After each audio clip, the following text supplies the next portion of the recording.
rehabilitation and clinical support to help a couple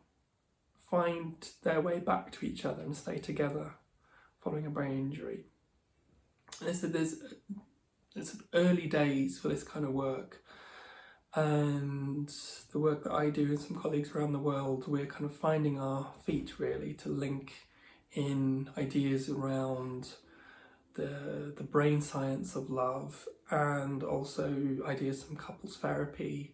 to find ways of supporting survivors of brain injury and their partners to find their way back to each other. But we can say the following about what seems to be important. This is not pieces of work that is about learning a skill in a kind of textbook kind of way, and it's not something that can be trained in front of a computer. This requires sessions with the brain injury survivor and their partner, and work to support the perspectives of both survivors and partners to be heard by each other, and to support both partners to say what they need from each other in a relationship. And often it's a need to be supported, to be thought about, to be held, to be connected to. And so it's very much an emotionally based piece of work, as supporting love would be. And often couples are supported to move beyond saying what's wrong or how they've been hurt to what they need instead. So in the present moment, what they need from their partner. And as we've explored in other videos, the impact of a brain injury takes a huge toll on the survivor and their partner, and there's a need for that to be recognised from each other in the relationship. And often for survivors it can be hard to pick up on emotional cues in the same way because of the brain injury itself. So there's a need on the part of the non-injured partner to maybe change the way they express their needs. And that could be by saying things more clearly, or initiating interactions such that the non-injured partner turns to the survivor and says, "This is what I need from you to help me with the way I'm feeling right now." And that can be very different from waiting for the survivor to do that spontaneously. And maybe for some couples, the way things were organised in their relationship, it was the survivor of brain injury who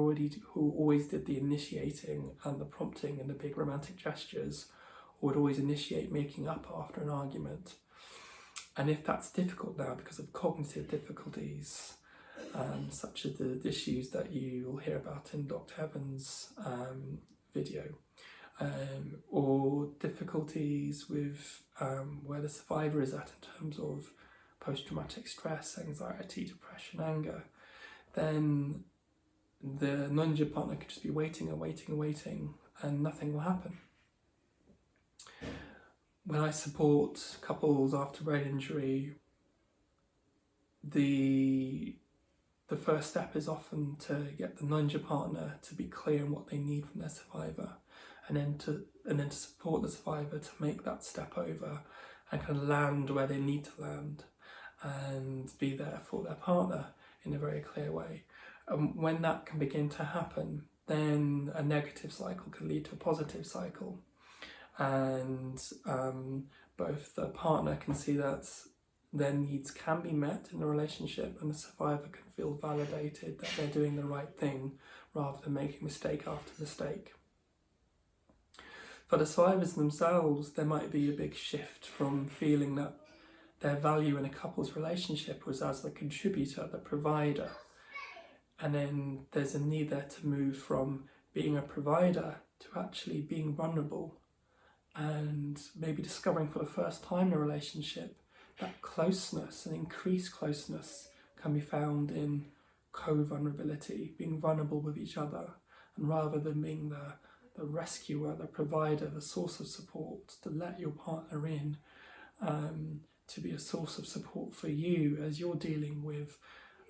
the huge changes in who you are as a person and how you feel post-injury. So this is can be a new chapter, and a positive one, in many couples' lives, and for many, particularly male survivors of brain injury, learning how to be vulnerable in a couple relationship and letting your partner in rather than turning away from them and isolating yourself can be an invitation into new closeness within the relationship.